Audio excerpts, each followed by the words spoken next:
BBC বাংলার television অনুষ্ঠান BBC প্রবাহে আপনাদের সবাইকে স্বাগত জানাচ্ছি। আমি শারমিন রমা। শুরুতেই দেখে নেব আজ কি থাকছে। আসাম থেকে বাংলাদেশের সীমান্তের দিকে পুশব্যাকের অনেকগুলি ঘটনাই সম্প্রতি সামনে এসেছে। ভারত থেকে ঠেলে দেওয়ার পরে ওইসব মানুষের সীমান্তের নোম্যান্স ল্যান্ডে বসে থাকার একাধিক ভিডিও ভাইরালও হয়েছে। এর মধ্যেই আসামের মুখ্যমন্ত্রী হিমন্ত বিশ্ব শর্মা জানিয়েছেন যে ওই রাজ্য থেকে বাংলাদেশে পুশব্যাক করার পদ্ধতিতে একটি গুরুত্বপূর্ণ পরিবর্তন আনার কথা ভাবছে তার সরকার। অভিবাসী আসাম থেকে বহিষ্কার নির্দেশ 1950 এই নামের ওই আইনটি ব্যবহার করা হলে সন্দেহভাজন বাংলাদেশিকে কোনো ট্রাইব্যুনালে নেওয়া হবে না, সংশ্লিষ্ট জেলা শাসকের নির্দেশেই তাকে বহিষ্কার করা যেতে পারে, এমনটাই বলেছেন মিস্টার বিশ্ব শর্মা।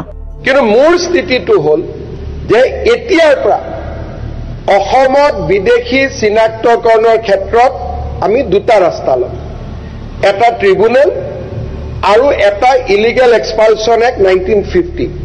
পুছবেক শব্দটো নাই, ৰিমুভ শব্দটো আছে, যে he can be removed from Assam and India. ষ্টেটখনে নিজক বচোৱাৰ কাৰণে state government has decided that আমি illegal expulsion act will bring that into the action আৰু ডিসি সকলে যাক বিদেশী বুলি ভাবিব without referring to the tribunal will push back. আসামের মুখ্যমন্ত্রী হিমন্ত বিশ্ব শর্মা যে পুরনো আইনটি এখন ব্যবহার করার কথা বলছেন তা তৈরি করা হয়েছিল 1950 সালের 1 March.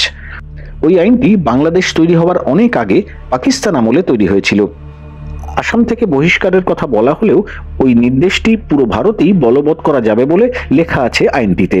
Immigrants expulsion from Assam act 1950 এই একটা করা হয়েছিল যে east Bengal, earlier east Bengal, now Bangladesh, ওখান থেকে যদি কোনো মানুষ আসে এবং his presence is detrimental to the interest of the country, মানে যদি ভারত বিরোধী কোনো কাজ করে বা ভারতে থাকাটা তার ওখানে পরিপন্থী হয়, তাহলে তাকে রিমুভ করার জন্য একটা সময় দেওয়া হবে এবং কোন রোডে যাবে, সে মেঘালয় হয়ে যাবে না আসাম হয়ে যাবে না কোন দিকে যাবে, সেই রোডটা ওই ওটার মধ্যে মেনশন থাকতে লাগে। 1950 সালের ওই নির্দেশটি পাকিস্তান আমলের, তাই সেখানে এও লেখা হয়েছে যে কোনো ব্যক্তি যদি পাকিস্তানের সেই সব এলাকা থেকে বাস্তুচ্যুত হয়ে আসামে এসে থাকেন যে এলাকায় অশান্তি হচ্ছে বা অশান্তি হওয়ার আশঙ্কা আছে, তার ক্ষেত্রে এই নির্দেশ বলবৎ হবে না। কেন্দ্রীয় সরকার বা আসাম, মেঘালয় ও নাগাল্যান্ডের কোনো সরকারি অফিসার ওই নির্দেশ কার্যকর করতে পারবেন বলেও লেখা আছে আইনটিতে। পুরনো এই আইনটি এখন ব্যবহার করে আসামের মুখ্যমন্ত্রী হিমন্ত বিশ্ব শর্মা পুশব্যাক করার কথা বলছেন। তবে আইনজীবীদের একাংশ মনে করছেন এটি আসলে প্রতিষ্ঠিত বিচার ব্যবস্থাকে এড়িয়ে যাওয়ার চেষ্টা। আসাম গভর্নমেন্ট একটা এফিডেভিট দিয়ে সুপ্রিম কোর্টে বলেছে যে 13/3/2013 পরে থেকে পুশব্যাকের সিস্টেমটা বন্ধ হয়ে গেছে আসামে, এবং 13/3/2013 পরে থেকে ডিপোর্টেশন সিস্টেমটা আরম্ভ হয়েছে। আর ডিপোর্টেশন সিস্টেমটা হলো যে তার আইডেন্টিফাই করতে লাগবে সে কোথায় তাকে পাঠানো হবে, সে কোন জায়গার মানুষ, ওইটা করার পরে তাকে ডিটেনশনে করা হয়। গতিকে পুশব্যাকটা নাই, বর্তমানে নাই, কমপ্লিটে নাই। এই হেমন্ত বিষয় না জানে, আইনটা না জেনে উনি কথাটা বলেছেন।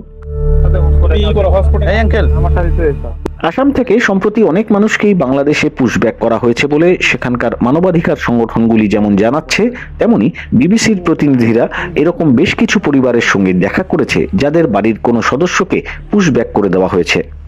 মে মাসের 23 তারিখ থেকে এই বিশেষ অভিযান শুরু হয়েছে। মানবাধিকার সংগঠন citizens for justice and piece বা সিজেপি ভারতের জাতীয় মানবাধিকার কমিশনের কাছে এ নিয়ে পরপর 2টি অভিযোগ জমা দিয়েছে। সংগঠনটির আসাম রাজ্য ইনচার্জ পারিজাত নন্দ ঘোষ জানাচ্ছেন যে প্রতিটি ঘটনাতেই মাঝরাতে কোনো ওয়ারেন্ট বা অন্য কোনো নথি ছাড়াই আটক করে নিয়ে যাওয়ার পরে গোপনে ডিটেনশন সেন্টারে নিয়ে যাওয়া হচ্ছে। এরপরে সীমান্ত এলাকায় বিপদসংকুল পরিস্থিতিতে ছেড়ে দিয়ে আসা হচ্ছে তাদের। ওই সংগঠনটি বলছে যেভাবে মানুষকে বাংলাদেশের সীমান্তে ঠেলে দেওয়া হচ্ছে এটাকে তারা পুশ ব্যাক নয় পুশ আউট বলে অভিহিত করতে চান। নন্দ ঘোষ বলছেন যেভাবে পুশ আউট করা হচ্ছে সেটা অমানবিক ব্যাপার। যাদের আটক করা হচ্ছে তাদেরকে না হয় বিদেশি ট্রাইব্যুনাল থেকে বিদেশি বলে ঘোষণা করা হয়েছে, কিন্তু তারা কোন দেশের নাগরিক সেটা তো নিশ্চিত নয়, তাহলে কেন পুশ আউট করে দেওয়া হচ্ছে? অলমোস্ট 330 মানুহক আমি পুশ ব্যাক কৰিছো। আৰু এজনো উভতি অহা নাই। শ্রী হিমন্ত বিশ্ব শর্মা এও ঘোষণা করেছেন যে ভবিষ্যতে পুশব্যাকের সংখ্যা আরো বাড়াবে তার সরকার। আৰু this pushback will be intensified. জাতীয় নির্বাচন 2026 সালের এপ্রিলের প্রথমার্ধের যে কোনো একটি দিনে অনুষ্ঠিত হবে। বাংলাদেশের অন্তর্বর্তী সরকারের প্রধান উপদেষ্টা অধ্যাপক মোহাম্মদ ইউনূস আগামী বছর এপ্রিলের প্রথমার্ধে জাতীয় নির্বাচনের সময়সীমা ঘোষণার পর বিএনপি ও সমমনা দলগুলো তাতে হতাশা প্রকাশ করেছে।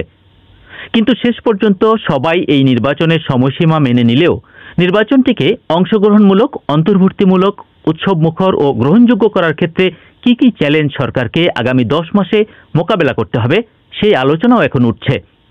বিশেষ করে রাজনৈতিক ঐকমত্য ছাড়াও এই অল্প সময়ের মধ্যে ভোটার তালিকা চূড়ান্ত করা, নির্বাচনী এলাকার সীমানা নির্ধারণের মতো জটিল কাজ সহ নির্বাচনের জন্য গুরুত্বপূর্ণ কাজগুলো শেষ করার সক্ষমতা নির্বাচন কমিশনের আছে কিনা সেই প্রশ্ন আছে। প্রধান উপদেষ্টা জাতির উদ্দেশ্যে দেয়া ভাষণে অবশ্য বলেছেন, ও ইতিহাসের সবচেয়ে অবাধ, সুষ্ঠু, প্রতিদ্বন্দ্বিতামূলক ও গ্রহণযোগ্য নির্বাচন আয়োজনের জন্য সকল পক্ষের সঙ্গে আমরা আলোচনা করেছি। যদিও তার ঘোষিত নির্বাচনের সময়সীমাই বিতর্কের মুখে পড়েছে। অভিযোগ উঠেছে এই সময় নির্ধারণে দেশের সংখ্যাগরিষ্ঠ রাজনৈতিক দলের মতামতকেই তিনি উপেক্ষা করেছেন। প্রধান উপদেষ্টার নেতৃত্বাধীন জাতীয় ঐকমত্য কমিশনের সহসভাপতি অধ্যাপক আলী রিয়াজ অবশ্য বলছেন যে রাজনৈতিক দলগুলোর সহযোগিতা অব্যাহত থাকলে আগামী মাসের মধ্যেই জুলাই সনদ সহ সংস্কার কর্মসূচিগুলো চূড়ান্ত করা তাদের পক্ষে সম্ভব হবে। মিস্টার ইউনূস তার ভাষণে অবশ্য বলেছিলেন, জুলাই সনদ অনুযায়ী আশু করণীয় সংস্কার কাজগুলো বাস্তবায়নের পাশাপাশি বাকি অংশেরও বেশ কিছু কাজ তারা শুরু করে যেতে চান। বিশ্লেষকরা বলছেন, কোন বিষয়গুলোতে সংস্কার হবে সে বিষয়ে দলগুলোকে এক করা, আন্দোলনের সময় হওয়া হত্যাকাণ্ডগুলোর বিচারকে গ্রহণযোগ্য করার পাশাপাশি পক্ষপাতহীন নির্বাচনের পরিবেশ ও একটি লেভেল প্লেইং ফিল্ড যে সরকার তৈরি করতে পারবে, এই আস্থা তৈরি করাই এখন সরকারের জন্য বড় চ্যালেঞ্জ হয়ে দাঁড়াবে। ঢাকা বিশ্ববিদ্যালয়ের শিক্ষক ও রাজনৈতিক বিশ্লেষক জুবাইদা নাসরিন বলছেন যে সরকারের সামনে প্রকৃত চ্যালেঞ্জই হবে নিজে নিরপেক্ষ থেকে একটি পক্ষপাতহীন ও অন্তর্ভুক্তিমূলক নির্বাচন তারা যে করতে চায় সেই আস্থাটা অর্জন করা। ইতোমধ্যেই দুই একটি দলের প্রতি তাদের পক্ষপাতমূলক আচরণ নিয়ে রাজনৈতিক অঙ্গনে প্রশ্ন উঠেছে। এর নিষ্পত্তি না হলে আইন শৃঙ্খলা ও নির্বাচন কেন্দ্রিক প্রতিষ্ঠানগুলো কতটা স্বাধীনভাবে কাজ করতে পারে সেটা নিশ্চিত করা আরেকটি বড় চ্যালেঞ্জ হবে। বিবিসি বাংলাকে বলছিলেন তিনি। ইতোমধ্যেই বিএনপির পক্ষ থেকে সরকারের নিরপেক্ষতা নিয়ে প্রশ্ন তোলা হয়েছে এবং দুজন উপদেষ্টার পদত্যাগের দাবিতে দলটি অনড় আছে। দলটির স্থায়ী কমিটির সদস্য সালাউদ্দিন আহমদ বিবিসি বাংলাকে বলেছেন, সরকার তাদের দলের সাথে বিমাতা সুলভ আচরণ করছে, জাতির প্রত্যাশা পূরণ হয়নি। অন্যদিকে জামায়াত ইসলামের আমির শফিকুর রহমান আগামী নির্বাচনে তার ভাষায় সম্ভাব্য ডাকাতির বিষয়ে হুঁশিয়ার করেছেন। শনিবার মৌলভীবাজারে এক অনুষ্ঠানে তিনি বলেছেন, জাতি যেন তেন কোনো নির্বাচন চায় না। বিশ্লেষক ও ঢাকা বিশ্ববিদ্যালয়ের শিক্ষক মোহাম্মদ সাইফুল আলম চৌধুরী বিবিসি বাংলাকে বলেছেন, সরকার এখনো আইন শৃঙ্খলা পরিস্থিতি ঠিক করতে পারেনি। একটি গ্রহণযোগ্য নির্বাচনের জন্য একটি লেভেল প্লেইং ফিল্ড নিশ্চিত সরকার কতটা করতে পারবে তা নিয়েও প্রশ্ন উঠছে বলে মনে করেন তিনি। এনসিপি ও জামায়াত তো ভোট ডাকাতের আশঙ্কা প্রকাশ করছে। তাদের অভিযোগ প্রশাসন চালাচ্ছে বিএনপি। আবার বিএনপি বলছে সরকার নিজেই নিরপেক্ষতা হারিয়েছে। তাহলে লেভেল প্লেইং ফিল্ড কিভাবে হবে সেটি সরকারকেই ঠিক করতে হবে বলছিলেন তিনি। প্রধান উপদেষ্টা তার ভাষণে অবশ্য বলেছেন যে সংস্কার, বিচার ও নির্বাচন এই তিনটি ম্যান্ডেটের ভিত্তিতেই তারা দায়িত্ব গ্রহণ করেছিলেন। কিন্তু প্রশ্ন উঠেছে গত 11 মাসে সরকার সংস্কার ইস্যুতে কিছু করতে পেরেছে কিনা এবং একই সাথে সংস্কার বাস্তবায়নের চেয়ে সময়ক্ষেপণের জন্য এসব নিয়ে আলোচনাটাই বেশি গুরুত্ব পাচ্ছে কিনা। আবার জুলাই সনদ ঘোষণা করে তারপর সংস্কার কর্মসূচি বাস্তবায়ন হলে পরের 8 মাসে নির্বাচন আয়োজনের মূল চ্যালেঞ্জ কতটা গুরুত্ব পাবে সেই আশঙ্কাও আছে অনেকের মধ্যে। যদিও আলী রিয়াজ বলছেন, রাজনৈতিক দলগুলো যেভাবে সহযোগিতা করছে সেটি অব্যাহত থাকলে জুলাই সনদ সহ সংস্কারের দিকগুলো বাস্তবায়নের জন্য চূড়ান্ত হয়ে যাবে। এরপরেও কিছু বিষয় থাকবে যেগুলোতে স্বাভাবিকভাবেই সবাই একমত নাও হতে পারে। সে বিষয়গুলো আমরা জনগণকে অবহিত করব বিবিসি বাংলাকে বলছিলেন তিনি। সাইফুল আলম চৌধুরী বলছেন, একটা নির্বাচনের জন্য ভোটার তালিকা প্রণয়ন সহ অন্তত 10টা কাজ করতে হয় নির্বাচন কমিশনকে। কিন্তু বর্তমান কমিশন ভোটার তালিকা হালনাগাদের কাজ কিছুটা করা ছাড়া আর কিছুই করতে পারেনি এখনো। যদিও নির্বাচন কমিশনার আব্দুর রহমানেল মাসুদ বিবিসি বাংলাকে বলেছেন, প্রধান উপদেষ্টার ঘোষণায় যে সময়সীমা দেয়া হয়েছে তার মধ্যেই জাতীয় নির্বাচন আয়োজনে প্রস্তুত আছে কমিশন।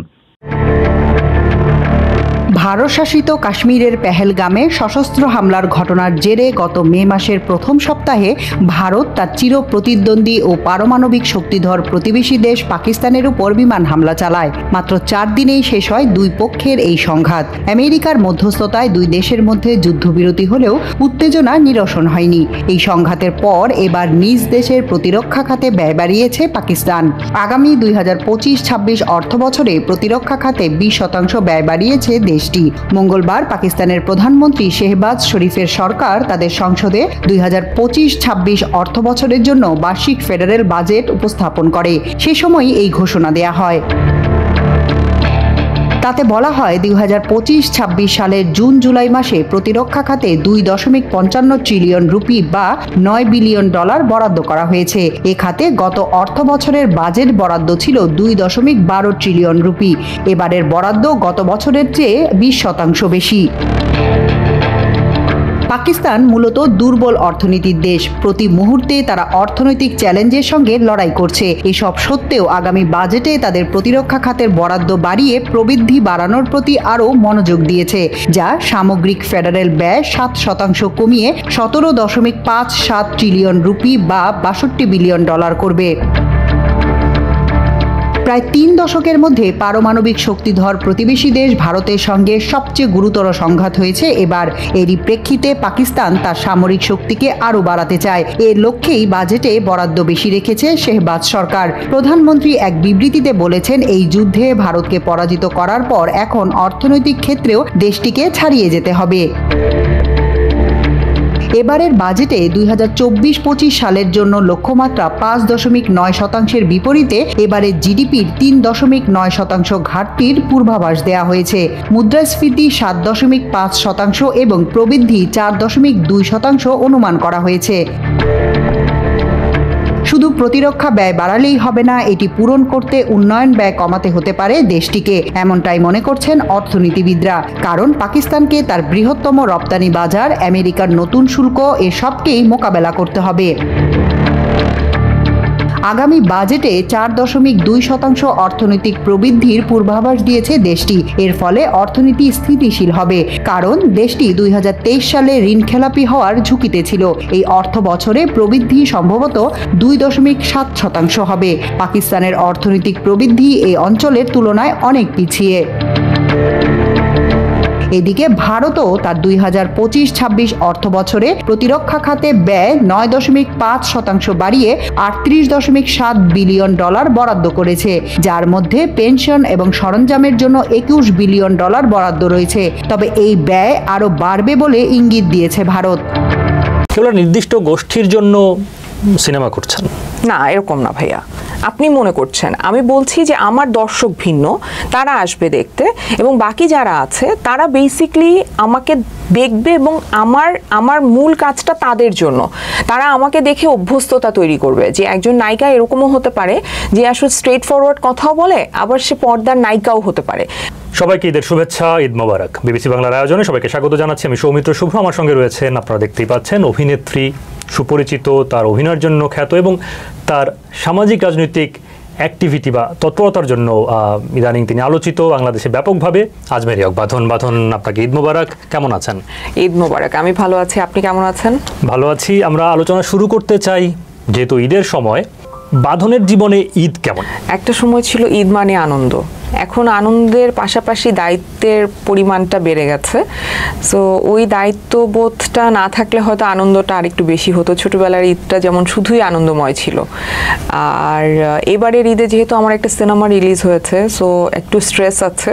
জীবনে প্রথম আমার আসলে ঈদে সিনেমা রিলিজ হয়েছে, তো এটা একটা নতুন অভিজ্ঞতা, ঈদের একটা নতুন অভিজ্ঞতা হলো আমার জীবনে। এশা মার্ডার, আপনার সিনেমা এশা মার্ডার, কর্মফল, ট্রেলার দেখে স্পষ্ট যেটা নারী প্রধান সিনেমা এবং আপনি প্রধান চরিত্র। এর আগে আপনার সিনেমা রেহানা মরিয়ম নূর ব্যাপকভাবে আলোচিত হয়েছে দেশে দেশের বাইরেও। বাংলাদেশের দর্শক নারী প্রধান চরিত্রের সিনেমা দেখতে কতটা অভ্যস্ত বলে আপনার মনে হয়? আমাদের দেশে তো আসলে নারী প্রধান গল্প সিনেমা হয় না, এবং হলেও সেই চরিত্রগুলো খুবই স্টেরিওটাইপ হয়, মানে যেটা সোসাইটি দেখতে চায় যেরকম নারী। এখন একটা রেহানার মতো নারীকে তো সোসাইটি দেখতে চায় না বেসিক্যালি।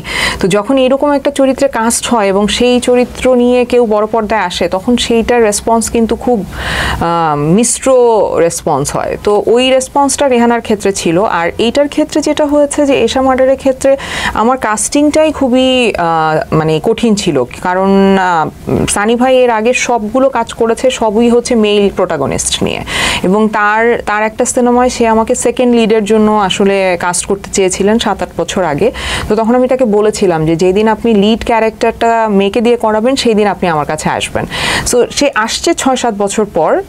আপনি চিন্তা করেন যে আমাকে কিন্তু 6-7 বছর ওয়েট করতে হচ্ছে, অ্যান্ড দেন সে একটা ক্যারেক্টার নিয়ে আমার কাছে আসছে। এবং এরপরে আমাদের যে চ্যালেঞ্জটা, যে এরকম একটা সিনেমা নারী প্রধান গল্প এবং সেটা ঈদে রিলিজ করা, এটা কিন্তু একটা বিশাল চ্যালেঞ্জ। আপনার সিনেমাটা আপনি হয়তো প্রত্যাশা করবেন আলোচনায় থাকুক, আপনি যে বেশ অনেকদিন ধরে আলোচিত এবং মূলত আপনার সোশ্যাল মিডিয়া অ্যাক্টিভিটিস এবং আপনার যে রাজনৈতিক দৃষ্টিভঙ্গি সেগুলোর কারণে ব্যাপক আলোচনা দেখা যাচ্ছে। দুই দিক থেকে আসলে আমি এই বিষয়টাকে প্রশ্নে আনতে চাই। একটা হচ্ছে আপনার যদি একটা চলচ্চিত্র মুক্তি পেতে যাচ্ছে এবং নানানভাবে আলোচনায় থাকলে সেটা আপনার ক্যাম্পেইনেই যুক্ত হবে শেষ পর্যন্ত, ফলে এই সিনেমাকে টার্গেট করে বা সিনেমার ক্যাম্পেইনের সঙ্গে মানে আপনার সোশ্যাল মিডিয়ার যে উপস্থিতি অ্যাক্টিভিটি সেটাকে আপনি মেলাচ্ছেন কিনা? এটা তো মিলেই যাবে আসলে আলটিমেটলি, বিকজ এটা তো আমি ইন্ডিভিজুয়াল একটা হিউম্যান বিং। সো আমি যাই করছি আমার একটা অ্যাকশনের সাথে আরেকটা অ্যাকশন অবশ্যই রিলেটেড। আপনি টার্গেট করছেন এটাকে যে আমি সোশ্যাল মিডিয়া অ্যাক্টিভ থাকতে চাই যাতে দর্শক আমি আলোচনায় থাকলাম, দর্শক আমার সিনেমার উপরে তখন আলোচনায় থাকবে। অলওয়েজই আলোচনা সমালোচনার মধ্যে ছিলাম ভাইয়া। মানে আপনি যদি খেয়াল করে থাকেন জুলাইয়ের গণ অভ্যুত্থান থেকে শুরু করে তার আগে, মানে অভ্যুত্থানের পরে তো ধরেন সমালোচনা না, আমি প্রচণ্ডভাবে বুলিং এর শিকার হয়েছি, প্রচণ্ডভাবে হিউমিলিয়েটেড হয়েছি, এবং তখনও কিন্তু আমি সোশ্যাল মিডিয়ায় ছিলামই। তখন তো আমার কোনো সিনেমা ছিল না আসলে।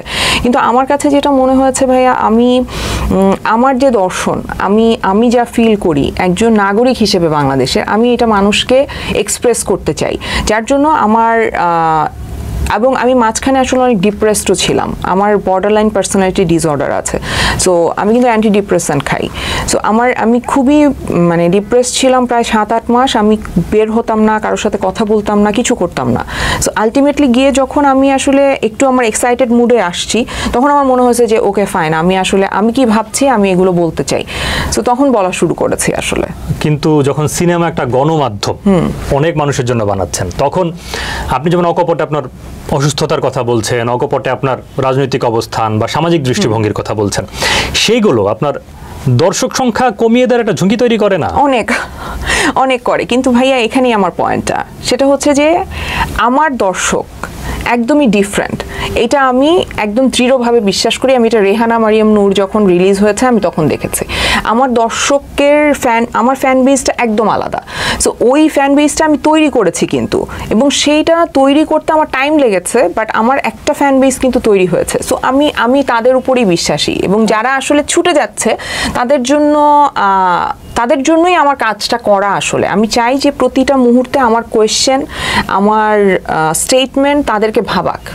আম জনতা বা সাধারণ মানুষের কথা ভেবে আসলে চলচ্চিত্র করছেন না আপনি। আপনার যে দর্শক যারা আপনাকে বুঝবে বা আপনার কাজ বুঝবে, কেবল নির্দিষ্ট গোষ্ঠীর জন্য সিনেমা করছেন না, এরকম না ভাইয়া।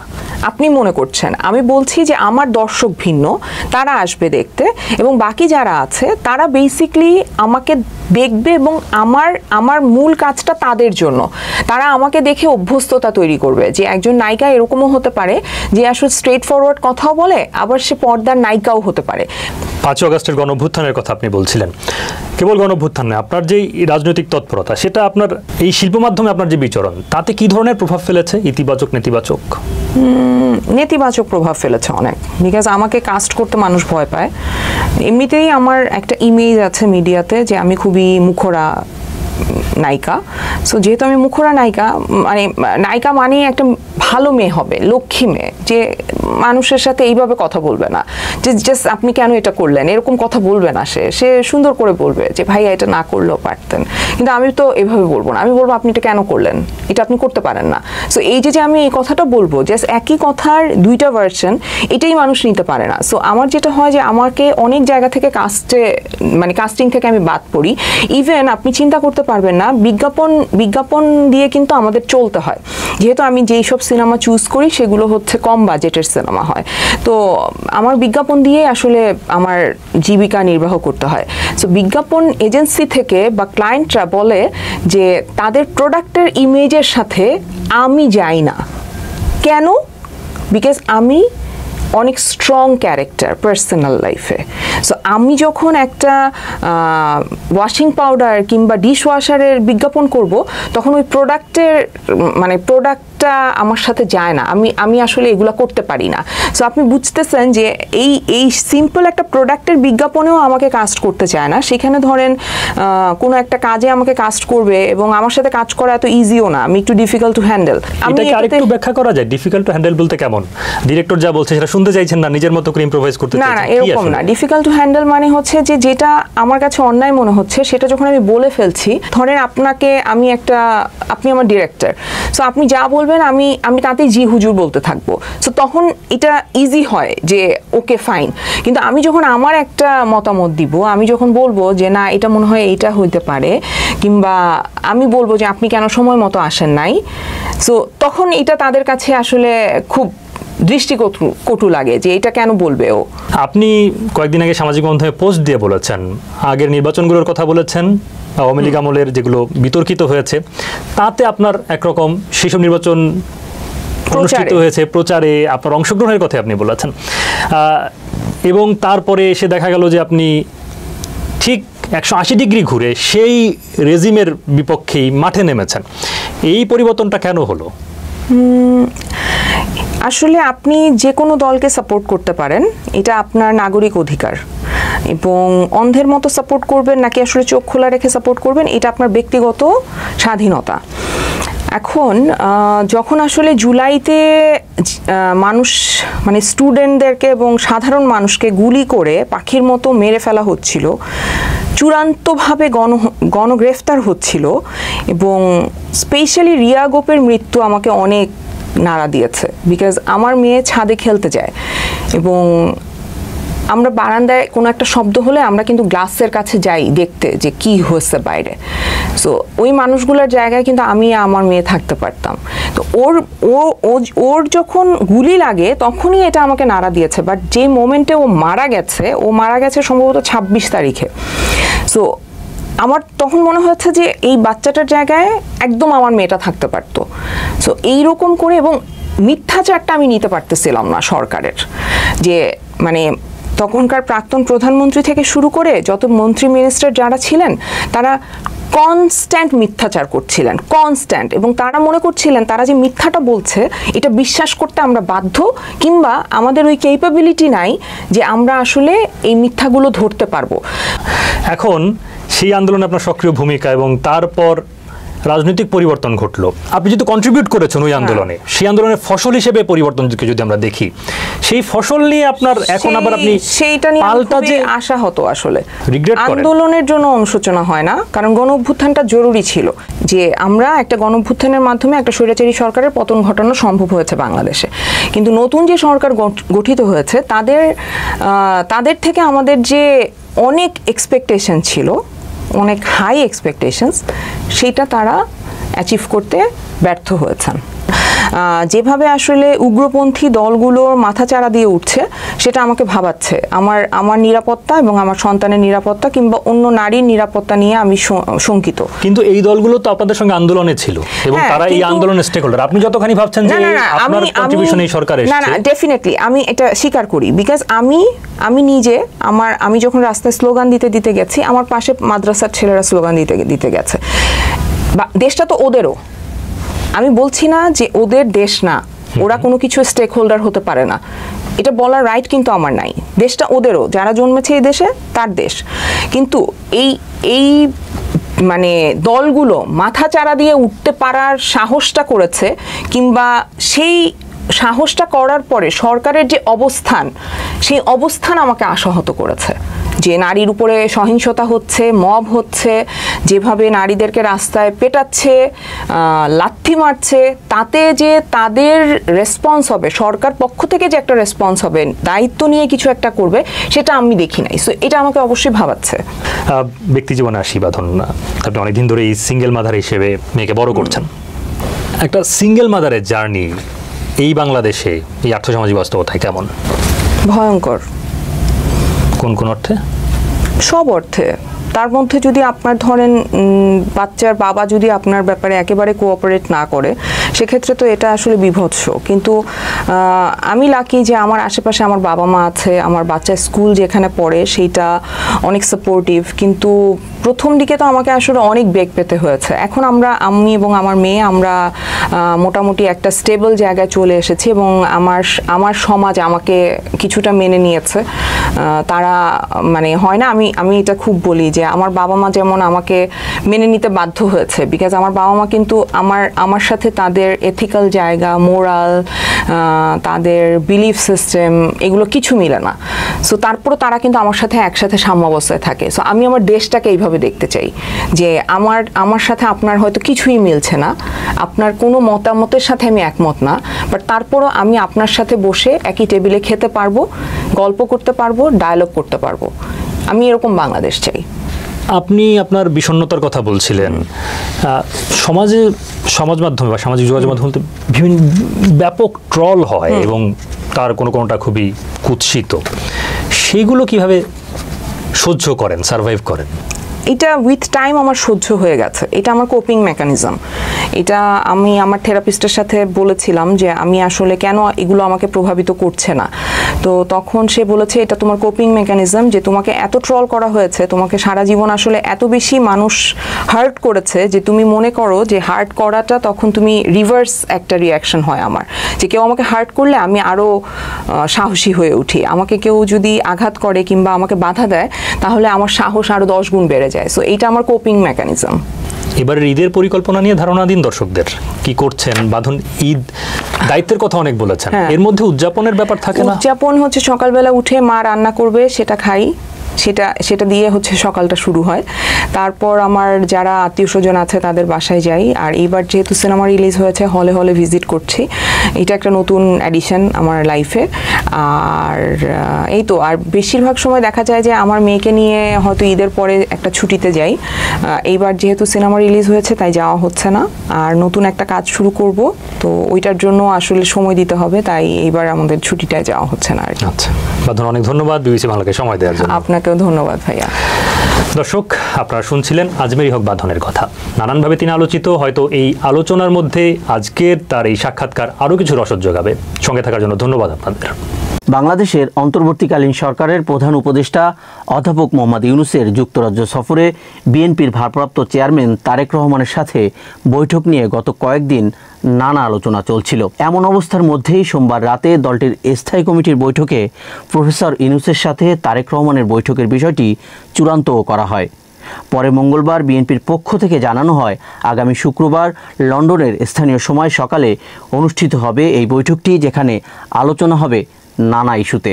এমন এক সময় প্রধান উপদেষ্টা অধ্যাপক ইউনূসের সাথে বিএনপির শীর্ষ নেতার এই বৈঠকটি অনুষ্ঠিত হতে যাচ্ছে, যখন আগামী জাতীয় নির্বাচন সহ বেশ কিছু ইস্যুতে বিএনপি ও সরকারের টানাপোড়েন চলছে।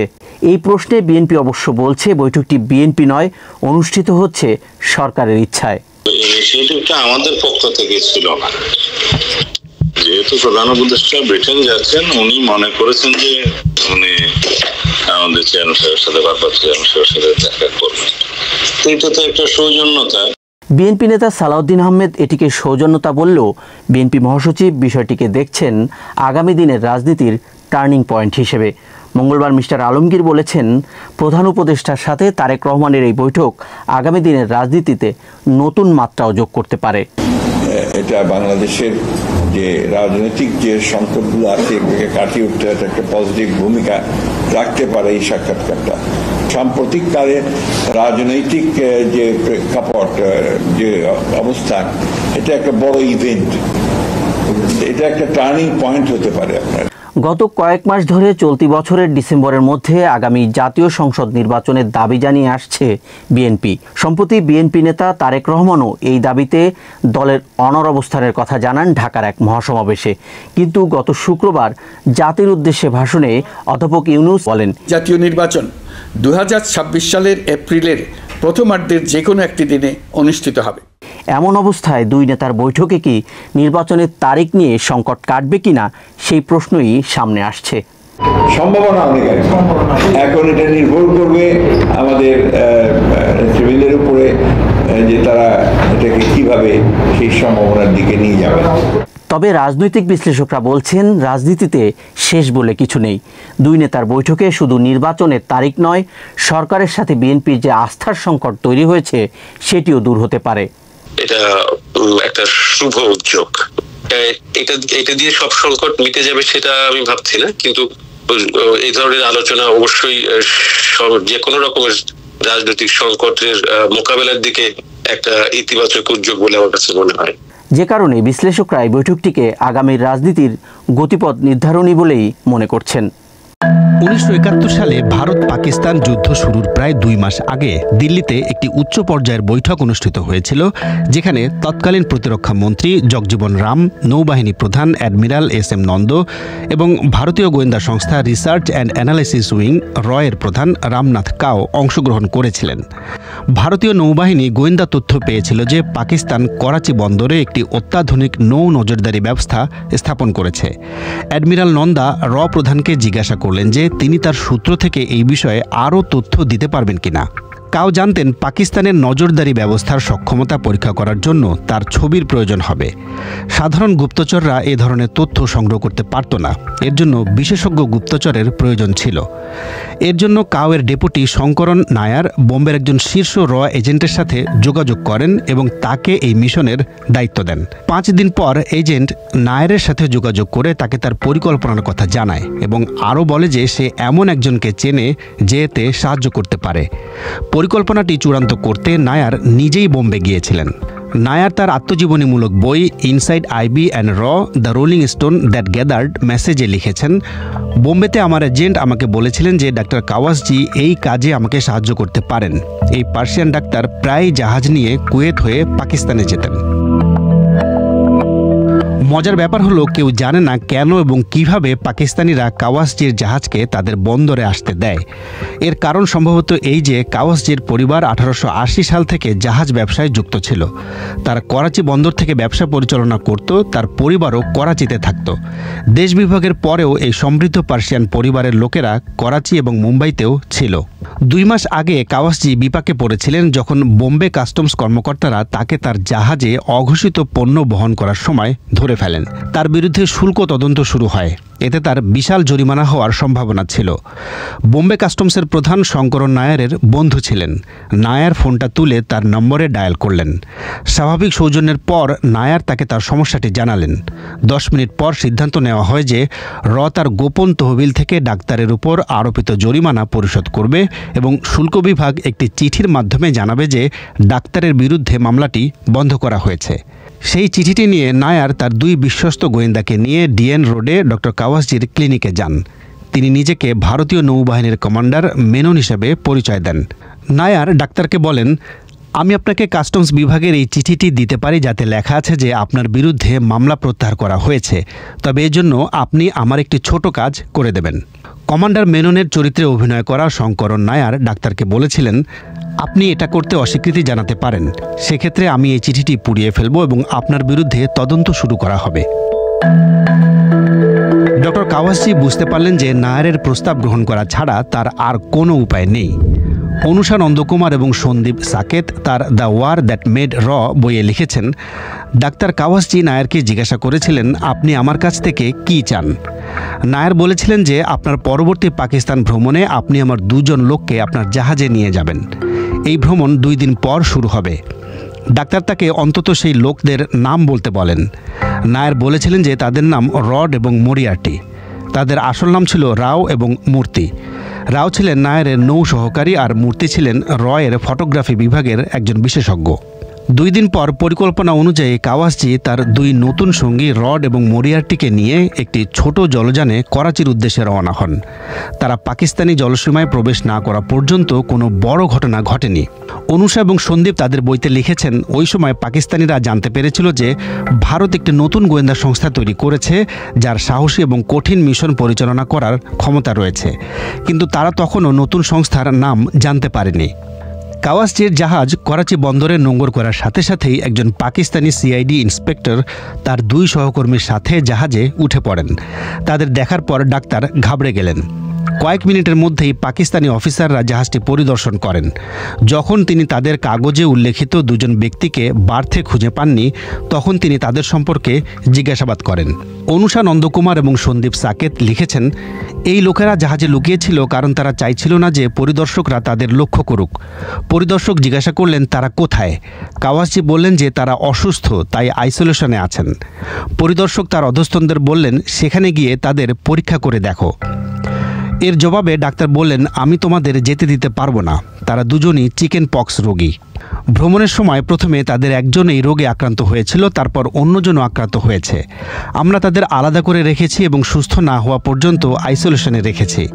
পরিদর্শক ডাক্তারের কথা মেনে নেন। আসলে কাওয়াসজি প্রায়শই করাচিতে যেতেন, তাকে অবিশ্বাস করার কোনো কারণ ছিল না। মধ্যরাতে কাওয়াসজির জাহাজ আবার চলতে শুরু করে এবং কিছুক্ষণ পর বন্দরের প্রবেশ পথে 2টি পাথরের মাঝখানে পৌঁছে যায়। সাথে সাথে রড এবং মরিয়ার্টি তাদের ক্যামেরা দিয়ে পোর্ট হোলের মধ্য দিয়ে ছবি তুলতে শুরু করলো। ভাইস অ্যাডমিরাল GM হীরানন্দানী তার ট্রানজিশন টু ট্রায়াম্ফ বইতে লিখেছেন, র এজেন্টরা প্রথমে একে অপরের দিকে তাকালো এবং তারপর তাদের সামনের লক্ষ্যবস্তুর দিকে তাকালো। রড বললেন, মনে হচ্ছে এটি সম্প্রতি তৈরি করা হয়েছে। আসলেই এটি সম্প্রতি তৈরি করা হয়েছে এবং এতে বিমান বিধ্বংসী বন্দুক স্থাপন করা হয়েছে। এর অর্থ হলো পাকিস্তান করাচি বন্দরকে যুদ্ধের জন্য প্রস্তুত করছে। উভয় এজেন্টই দ্রুততার সাথে সেই স্থানের কয়েক ডজন ছবি তুলে নেয়। যেখানেই প্রয়োজন তারা লেন্স জুম করে বন্দুক এবং সব ধরনের দুর্গ তাদের ক্যামেরায় ধারণ করেছিল। এর পাশাপাশি তারা বন্দরের নোঙর করা পাকিস্তানি নৌবাহিনীর জাহাজের ছবিও তুলেছিল। এরপর উভয় এজেন্টই তাদের আইসোলেশন কামরায় চলে যায়, যেখানে তারা পরের দিন পর্যন্ত অবস্থান করে। একদিন পর জাহাজটি করাচি বন্দর ত্যাগ করে। জাহাজটি বন্দর ছেড়ে যাওয়ার সাথে সাথে আলোকচিত্রীরা প্রবেশপথের অপর পাশের ছবিও তুলেছিলেন। এরপর জাহাজটি আরব সাগরে ঢুকে কুয়েতের দিকে রওনা দেয়। কুয়েতে পৌঁছানোর সাথে সাথে রাও এবং মূর্তি সেখান থেকে নেমে সরাসরি ভারতীয় দূতাবাসে চলে যান। সেখান থেকে করাচি বন্দরের তোলা ক্যামেরা ফিল্মগুলো দিল্লিতে পাঠিয়ে দেয়। পরের দিন রাও এবং মূর্তি বিমানে দিল্লির উদ্দেশ্যে রওনা হলেন। অনুষা নন্দকুমার এবং সন্দীপ সাকেত তাদের বইয়ে লিখেছেন, যুদ্ধ পরিকল্পনা কক্ষে জগজীবন রাম, রামনাথ কাও এবং অ্যাডমিরাল নন্দ সেই ছবিগুলো পরীক্ষা নিরীক্ষা করেন। সেখানে উপস্থিত সকলেই অবাক এবং প্রশংসার সাথে সেই ছবিগুলো দেখছিলেন, কারণ এজেন্ট মূর্তি করাচি বন্দরের 360 ডিগ্রি দৃশ্য বোঝা যায় এমন ছবি তুলেছিলেন। প্রথমবারের মতো ভারত করাচি বন্দরের ভিতরের আদ্যপ্রান্ত দেখতে পায়। ভারতীয় নৌবাহিনী এর মাধ্যমে জানতে পারে পাকিস্তান কোন কোন স্থানে প্রতিরক্ষামূলক কাঠামো তৈরি করেছে এবং তাদের সক্ষমতা কেমন। তারা আরও জানতে পেরেছিল যে জ্বালানি কোথায় মজুত করা হয়েছিল এবং করাচির কোন কোন জায়গায় নৌবাহিনীর জাহাজগুলো মোতায়েন করা আছে। 1971 সালের 3রা ডিসেম্বর আনুষ্ঠানিক যুদ্ধ ঘোষণার আগে ভারত করাচি বন্দরের সম্পূর্ণ মানচিত্র পেয়েছিল। পাকিস্তান তাদের সেরা ডলফিন শ্রেণীর সাবমেরিন মোতায়েন করেছিল। তাদের 8000 নাবিকের মধ্যে মাত্র 5000 জন যুদ্ধে নিয়োজিত ছিলেন। অ্যাডমিরাল নন্দ তার দ্য ম্যান হু বম্বড করাচি বইতে লিখেছেন, যুদ্ধ শুরু হওয়ার সময় পাকিস্তানি নৌবাহিনীর সৈন্যদের সংখ্যা আরও কমে গিয়েছিল, কারণ বাঙালি সৈন্যরা হয় নৌবাহিনী ছেড়ে পালিয়ে গিয়েছিল অথবা পাকিস্তানিরা তাদের উপর বিশ্বাস হারিয়ে ফেলেছিল। ইয়াহিয়া খানের মনোভাব এমন ছিল যে 29শে ডিসেম্বর পর্যন্ত তিনি পাকিস্তানি নৌবাহিনী প্রধানকেও বলা ঠিক মনে করেননি যে 4 দিনের মধ্যে যুদ্ধ শুরু হতে চলেছে। 1971 সালের 3রা ডিসেম্বর ভারত ও পাকিস্তানের মধ্যে যুদ্ধ শুরু হলে ভারতীয় নৌবাহিনী করাচি আক্রমণের পরিকল্পনা বাস্তবায়ন শুরু করে। অক্টোবরের শুরুতে অ্যাডমিরাল নন্দা ইন্দিরা গান্ধীর সাথে দেখা করতে গিয়েছিলেন। নৌবাহিনীর প্রস্তুতি সম্পর্কে অবহিত করার পর তিনি ইন্দিরা গান্ধীকে জিজ্ঞাসা করেছিলেন যে নৌবাহিনী করাচি আক্রমণ করলে সরকারের কি কোনো রাজনৈতিক আপত্তি থাকবে। নন্দা তার আত্মজীবনীতে লিখেছেন, হ্যাঁ বা না বলার পরিবর্তে ইন্দিরা আমাকে একটি প্রশ্ন করেছিলেন যে আপনি কেন এটি জিজ্ঞাসা করছেন। আমি উত্তর দিয়েছিলাম 1965 সালে নৌবাহিনীকে বিশেষভাবে বলা হয়েছিল যে তারা ভারতীয় সমুদ্রসীমার বাইরে কোনো পদক্ষেপ যেন না নেয়, যার কারণে আমাদের জন্য অনেক সমস্যা তৈরি হয়েছিল। ইন্দিরা কিছুক্ষণ ভেবে বললেন, আচ্ছা অ্যাডমিরাল, যদি যুদ্ধ হয় তাহলে যুদ্ধ হবেই। আমি তাকে ধন্যবাদ জানিয়ে বললাম, ম্যাডাম, আমি আমার উত্তর পেয়েছি। করাচিতে নৌবাহিনীর আক্রমণের আগে ভারতীয় বিমান বাহিনী করাচি, মাহির এবং বাদিনের বিমান ঘাঁটিতে বোমা ফেলতে শুরু করেছিল। তারা করাচি বন্দরেও ক্রমাগত বোমা ফেলছিল।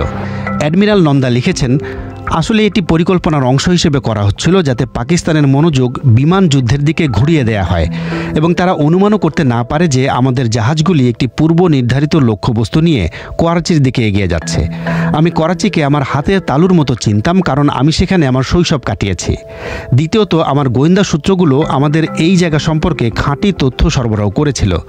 আমি আমার কর্মীদের মূল্যায়ন করতে বলেছিলাম ক্লিফটন এবং কিমারি বন্দরের মধ্যে তেলের মজুদ লক্ষ্যবস্তু করা কতটা কার্যকর হতে পারে। 1971 সালের গোড়ার দিকে ভারত সোভিয়েত ইউনিয়ন থেকে ওসা-1 মিসাইল বোট পায়। এগুলো উপকূলীয় প্রতিরক্ষার জন্য তৈরি করা হয়েছিল, কিন্তু নৌ কমান্ডাররা করাচি আক্রমণ করার জন্য এই বোট ব্যবহার করার সিদ্ধান্ত নেন। যখন বিমান বাহিনীর যুদ্ধবিমান করাচিতে বোমাবর্ষণ করছিল, তখন 3টি ওসা-1 মিসাইল বোট করাচির দিকে অগ্রসর হতে শুরু করে। এর নামকরণ করা হয়েছিল অপারেশন ট্রাইডেন্ট, যার লক্ষ্য ছিল করাচি বন্দর ধ্বংস করা। 3টি ক্ষেপণাস্ত্র নৌকা পাকিস্তানের জলসীমায় টেনে নিয়ে যাওয়া হয়েছিল এবং করাচি থেকে 250 কিলোমিটার দূরে এদের ছেড়ে দেয়া হয়। অনুষা নন্দকুমার এবং সন্দীপ সাকেত তাদের বইয়ে লিখেছেন, প্রথম মিসাইল বোটটি পাকিস্তানি জাহাজ পিএনএস খাইবারকে ডুবিয়ে দেয়। তারা অনুমানও করতে পারেনি যে এই আক্রমণটি কোথা থেকে এসেছে। তারা ভেবেছিল যে ভারতীয় বিমান বাহিনীর বিমানগুলো তাদের উপর আক্রমণ করেছে। দ্বিতীয় মিসাইল বোটটি আরেকটি ধ্বংসকারী এবং পাকিস্তানি সেনাবাহিনীর জন্য অস্ত্র বহনকারী একটি পণ্যবাহী জাহাজ ডুবিয়ে দেয়।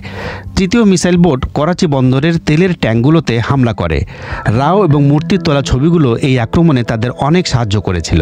এই আক্রমণ পাকিস্তানি নৌবাহিনীর যুদ্ধ ক্ষমতা কার্যত ধ্বংস করে দেয়। জ্বালানি ঘাটতি এবং আক্রমণের ক্ষয়ক্ষতির কারণে পাকিস্তান নৌবাহিনী তাদের সমস্ত জাহাজ প্রত্যাহার করে এবং করাচি বন্দর রক্ষার জন্য মোতায়েন করে। কয়েকদিন পরে অপারেশন পাইথন শুরু হয়, যেখানে করাচি বন্দরের নৌ অবরোধ আরোপ করা হয়। এই অবরোধের উদ্দেশ্য ছিল পূর্ব পাকিস্তান থেকে পশ্চিম পাকিস্তানকে সম্পূর্ণরূপে বিচ্ছিন্ন করা, যেখানে এটি সম্পূর্ণভাবে সফল হয়েছিল।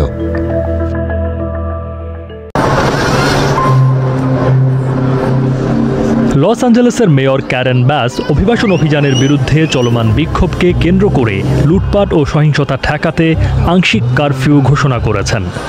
I wanted to let the city know that I have declared a local emergency and issued a curfew for downtown Los Angeles to stop the vandalism, to stop the looting. ব্যাস জানিয়েছেন শহরের 500 বর্গমাইলের বেশি এলাকার মধ্যে মাত্র 1 বর্গমাইল এলাকায় এই কারফিউ কার্যকর থাকবে। স্থানীয় সময় রাত 8টা থেকে সকাল 6টা পর্যন্ত এই নিষেধাজ্ঞা বলবৎ থাকবে। তবে স্থানীয় বাসিন্দা, সাংবাদিক এবং জরুরি সেবার কর্মীরা এর আওতার বাইরে থাকবে। এদিকে লস অ্যাঞ্জেলেস পুলিশের পক্ষ থেকে জানানো হয়েছে, শহরের কিছু অংশে কারফিউ কার্যকর হওয়ার পর সেখানে গণগ্রেপ্তার শুরু হয়েছে। এক্সে দেওয়া এক পোস্টে এলএপিডি বলেছে, স্প্রিং এবং আলামেডার মাঝের ফার্স্ট স্ট্রিটে এখনও অনেকগুলো দল জমায়েত রয়েছে। এই জমায়েতগুলোর বিরুদ্ধে ব্যবস্থা নেওয়া হচ্ছে এবং গণগ্রেপ্তার শুরু হয়েছে, কারফিউ কার্যকর রয়েছে। ক্যালিফোর্নিয়ার গভর্নর গ্যাভিন নিউসাম এক টেলিভিশন ভাষণে ডোনাল্ড ট্রাম্পের বিরুদ্ধে বিক্ষোভ উস্কে দেওয়ার অভিযোগ এনেছেন। Donald Trump's government isn't protecting our communities, they're traumatizing our communities. And that seems to be the entire point. তিনি বলেন, প্রশিক্ষিত সামরিক বাহিনীকে রাস্তায় নামানো নজিরবিহীন এবং এটি তাদের গণতন্ত্রের মূল ভিত্তিকে হুমকির মুখে ফেলছে। এর আগে গভর্নর নিউসাম আদালতে একটি জরুরি আবেদন করেছিলেন যাতে ট্রাম্প লস অ্যাঞ্জেলেসে সামরিক মোতায়েন আর বাড়াতে না পারেন, কিন্তু একজন ফেডারেল বিচারক সেই আবেদন খারিজ করে দেন এবং নিউসামের মামলার শুনানির তারিখ বৃহস্পতিবার নির্ধারণ করেন। নর্থ ক্যারোলাইনার একটি সামরিক ঘাঁটিতে সেনাদের উদ্দেশ্যে বক্তব্য রাখতে গিয়ে ট্রাম্প এই বিক্ষোভকে শান্তি ও জনশৃঙ্খলার উপর আক্রমণ বলে মন্তব্য করেন। I just want to see peace. If there's peace, we get out. If there's even a chance of no peace, we stay there until there's peace. And a lot of people are being arrested. The rioters, or whatever you want to call them, they better know a lot of people are being arrested. They're going to be in jail for a long time. Thank you very much. এই অভিবাসন বিরোধী বিক্ষোভ ইতোমধ্যে Los Angeles থেকে ছড়িয়ে পড়েছে যুক্তরাষ্ট্রের আরও অন্তত 9টি শহরে, যার মধ্যে রয়েছে New York, Atlanta, Chicago, Dallas, Philadelphia এবং সান ফ্রান্সিসকো। টেক্সাসের গভর্নর গ্রেগ অ্যাবট সম্প্রতি গণমাধ্যমের প্রতিবেদনের সত্যতা নিশ্চিত করে জানিয়েছেন তার রাজ্যে ন্যাশনাল গার্ড মোতায়েন করা হবে।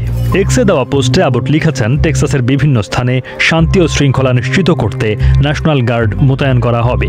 তিনি আরও বলেন, শান্তিপূর্ণ প্রতিবাদ বৈধ, কিন্তু কারো ক্ষতি করা বা সম্পত্তি নষ্ট করা অবৈধ এবং এর জন্য গ্রেপ্তার হতে হবে। টেক্সাস ন্যাশনাল গার্ড আইনশৃঙ্খলা বাহিনীকে সহায়তা করতে প্রয়োজনীয় সব কৌশল ও সরঞ্জাম ব্যবহার করবে। নিউ ইয়র্কেও আইসিই বিরোধী বিক্ষোভে একাধিক গ্রেপ্তারের কথা নিশ্চিত করেছে new York police department NYPD. NYPD জানিয়েছে, আজ রাতে new York immigration and customs enforcement বিরোধী বিক্ষোভ থেকে একাধিক গ্রেপ্তার করা হয়েছে। প্রায় কয়েক হাজার বিক্ষোভকারী ম্যানহাটনের ডাউনটাউনে জড়ো হলেও বিক্ষোভ বেশিরভাগ সময় শান্তিপূর্ণই ছিল। এর আগে নিউ ইয়র্কের মেয়র এরিক অ্যাডামস জানিয়েছিলেন, লস অ্যাঞ্জেলেসের মতো বিক্ষোভ নিউ ইয়র্কে গ্রহণযোগ্য নয় এবং কেউ চেষ্টা করলে তা সহ্য করা হবে না। দলীয় নেতাকর্মীদের না জানালেও দেশ ছেড়ে পালানোর আগে ঠিকই আত্মীয় স্বজনকে খুদে বার্তা পাঠিয়েছিলেন স্বৈরাচার শেখ হাসিনা। গণমাধ্যমে প্রকাশিত একটি প্রতিবেদন সামনে এনে এই মন্তব্য করেছেন সাবেক প্রধানমন্ত্রী খালেদা জিয়ার সাবেক প্রেস সচিব জ্যেষ্ঠ সাংবাদিক মারুফ কামাল খান। বুধবার নিজের ভেরিফাইড ফেসবুক পেজে এক পোস্টে এই মন্তব্য করেন তিনি। ওই পোস্টে মারুফ কামাল খান লেখেন, শেষ রক্ষা হচ্ছে না, এটা নিজে বুঝতে পারলেও হাসিনা তার দলের আর কাউকে তা বুঝতে দেননি। বিভিন্ন বাহিনীতে ও প্রশাসনে যারা তার লেঠেল হয়ে কাজ করেছে বুঝতে দেননি তাদেরকেও। তিনি কেবল ভেবেছেন তার নিজের ও নিকট আত্মীয় স্বজনদের নিরাপত্তার কথা। মারুফ কামাল খান তার পোস্টে আরও লেখেন, ছলে বলে কৌশলে টানা 15.5 বছর রাষ্ট্র ক্ষমতা করায়ত্ত করে রেখেছিলেন। তবে শেষ অবধি ছাত্র তরুণরা এমন আন্দোলন গড়ে তোলে এবং তাতে সব শ্রেণীর লোক সামিল হয়ে যায়। গুলি করে মানুষ মেরে এই আন্দোলন রোখার চেষ্টায় সেনারা সায় না দিয়ে বেঁকে বসে। হাসিনা বুঝে যান তার খেল খতম। তারপরেও কয়েক ঘন্টা স্নায়ুযুদ্ধ চলমান এবং সেই ফাঁকে পালিয়ে গিয়ে ভারতে আশ্রয়ের বন্দোবস্ত সেরে নেন। এই জ্যেষ্ঠ সাংবাদিক আরও লেখেন, নিজে নিরাপদে পালাবার বন্দোবস্তের পাশাপাশি তিনি ঘনিষ্ঠ আত্মীয় স্বজন ও বংশের লোকদের দেশ ছেড়ে পালাতে বলেছেন। এই গ্রুপ মেসেজ ছাড়াও তিনি তাদের সবাইকে আলাদা করে বার্তা পাঠিয়ে দিয়েছেন। একটি ভুল ইংরেজি বাক্যে সবাইকে দেশ ত্যাগের নির্দেশনা সংবলিত খুদে বার্তা পাঠিয়েছিলেন। লিখেছেন, নো ওয়ান স্টে হিয়ার। মারুফ কামাল খান লেখেন, এই সংবাদ এই বার্তাই দিচ্ছে স্বজন পরিজন ছাড়া আর কারো প্রতি হাসিনার সামান্যতম মায়া ও কর্তব্যবোধও নেই। তবুও তিনি তাদের ওপর ভর করে হারানো স্বর্গ ফিরে পেতে চান, রাজনীতি করতে চান, দেশে ফিরতে চান, ভয়ঙ্কর সব অপরাধের দায় থেকে মুক্তি পেতে চান। এসব লক্ষ্য অর্জনে হাসিনা রোজই নেতাকর্মী ও অনুগতদের উস্কে দিচ্ছেন, তাদেরকে প্ররোচিত করছেন ঝুঁকি নিতে। তাদের কয়জন সাড়া দেবে হাসিনার আগুন খেলার ডাকে? প্রসঙ্গত, কোটা সংস্কার আন্দোলনকে কেন্দ্র করে ছাত্র জনতার আন্দোলনের মুখে গত 5 আগস্ট প্রধানমন্ত্রী থেকে পদত্যাগ করে হেলিকপ্টারে দেশ থেকে পালিয়ে ভারতে আশ্রয় নেন শেখ হাসিনা। এ সময় তার সঙ্গে ছোট বোন শেখ রেহানা ছিলেন। এরপর থেকে হাসিনা ভারতেই অবস্থান করছেন। এদিকে জুলাই গণহত্যা মামলায় শেখ হাসিনাকে প্রধান অভিযুক্ত করে আন্তর্জাতিক অপরাধ ট্রাইব্যুনালে বিচার শুরু হয়েছে। হত্যাকাণ্ডের বিচার কার্য শেষ না হওয়া পর্যন্ত হাসিনার রাজনৈতিক দল বাংলাদেশ আওয়ামী লীগ ও এর সকল অঙ্গ সহযোগী এবং ভ্রাতৃপ্রতিম সংগঠনের কার্যক্রম নিষিদ্ধ করেছে অন্তর্বর্তী সরকার। বাংলাদেশের অন্তর্বর্তী সরকারের প্রধান উপদেষ্টা অধ্যাপক মোহাম্মদ ইউনূসের সঙ্গে সাক্ষাতের অনুরোধে সাড়া দেননি যুক্তরাজ্যের প্রধানমন্ত্রী কিয়ার স্টারমার। এক প্রতিবেদনে এই খবর দিয়েছে ব্রিটিশ সংবাদ মাধ্যম ফিনান্সিয়াল টাইমস। ক্ষমতাচ্যুত প্রধানমন্ত্রী শেখ হাসিনার আমলে পাচার হওয়া কয়েক বিলিয়ন ডলার উদ্ধারের চেষ্টায় কিয়ার স্টারমারের সমর্থন আদায়ের জন্য এই সফর করছেন প্রধান উপদেষ্টা। 4 দিনের সরকারি সফরে বর্তমানে যুক্তরাজ্যে আছেন ডক্টর ইউনূস। ফিনান্সিয়াল টাইমসকে দেওয়া এক সাক্ষাৎকারে ইউনূস বলেন, আগের সরকারের আমলে চুরি যাওয়া অর্থ উদ্ধারে বাংলাদেশের নতুন সরকারকে সহায়তা করার বিষয়ে যুক্তরাজ্যের নৈতিক দায়বদ্ধতা অনুভব করা উচিত, কারণ এই অর্থের বড় একটি অংশ এখন যুক্তরাজ্যে রয়েছে বলে অভিযোগ আছে।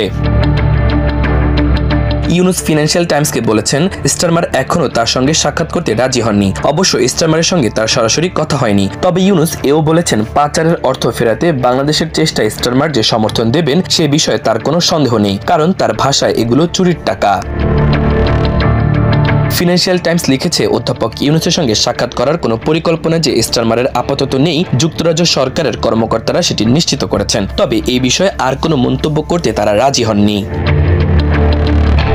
চুরির অর্থ খুঁজে পেতে ব্রিটিশ সরকার ইতোমধ্যে সহায়তা করছে জানিয়ে প্রধান উপদেষ্টা ফিনান্সিয়াল টাইমসকে বলেছেন ওই অর্থ উদ্ধারে বাংলাদেশকে সহায়তা করার বিষয়ে যুক্তরাজ্যের আইনি ও নৈতিক বাধ্যবাধকতা অনুভব করা উচিত। আর এ বিষয়ে যুক্তরাজ্যের কাছ থেকে আরও আন্তরিক সহায়তা বের করে আনা ছিল তার এবারের সফরের লক্ষ্য। ছাত্র জনতার অভ্যুত্থানে গত বছর আগস্টে শেখ হাসিনার আওয়ামী লীগ সরকারের পতন ঘটলে নোবেলজয়ী অধ্যাপক মোহাম্মদ ইউনুসের নেতৃত্বে অন্তর্বর্তী সরকার দায়িত্ব নেয়। এরপর শেখ হাসিনা তার পরিবারের সদস্য এবং ঘনিষ্ঠ দুর্নীতির বিষয়ে অনুসন্ধান শুরু হয়। ফিনান্সিয়াল টাইমস লিখেছে দুর্নীতির যে তদন্ত বাংলাদেশে শুরু হয়েছে তাতে যুক্তরাজ্যে কিয়ার স্টারমারের দল লেবার পার্টির ওপরও নেতিবাচক প্রভাব পড়ার হুমকি তৈরি হয়েছে। দুর্নীতির অভিযোগ নিয়ে সমালোচনার মধ্যে গত জানুয়ারিতে যুক্তরাজ্যের প্রতিমন্ত্রীর পদ ছাড়তে বাধ্য হন লেবার এমপি টিউলিপ সিদ্দিক, যিনি বাংলাদেশের ক্ষমতাচ্যুত প্রধানমন্ত্রী শেখ হাসিনার ভাগ্নি। স্টারমারের ঘনিষ্ঠ মিত্র হিসেবে পরিচিত টিউলিপের বিরুদ্ধে আওয়ামী লীগ সংশ্লিষ্ট ব্যক্তিদের কাছ থেকে ফ্ল্যাট উপহার নেওয়ার অভিযোগ রয়েছে। তবে টিউলিপ অনিয়মের কথা অস্বীকার করেছেন।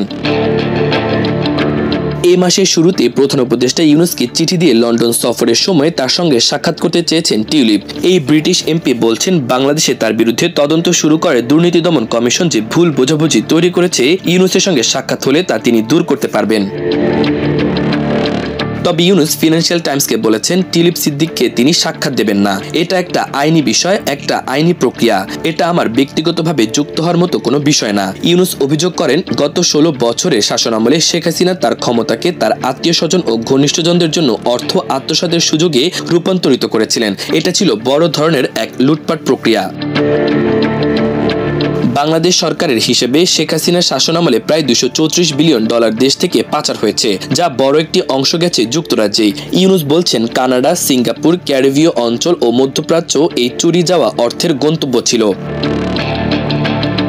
যুক্তরাজ্য সফরকে ওই অর্থ উদ্ধারের চেষ্টার শুরু হিসেবে বর্ণনা করে ইউনুস বলেন আরও দেশ সফরের পরিকল্পনা রয়েছে তার। এছাড়া যুক্তরাজ্যের বিভিন্ন খাত, ব্যবসা, আর্থিক প্রতিষ্ঠান, পুলিশ ও গোয়েন্দা সংস্থাগুলোর কাছ থেকেও সহায়তা চান তার সরকার। তিনি বলেন গ্রেট ব্রিটেনের জনগণের সমর্থন আমাদের দরকার। সবাইকে শুভকামনা জানিয়ে আমি শারমিন রমা এখানেই বিদায় নিচ্ছি। ভালো থাকবেন।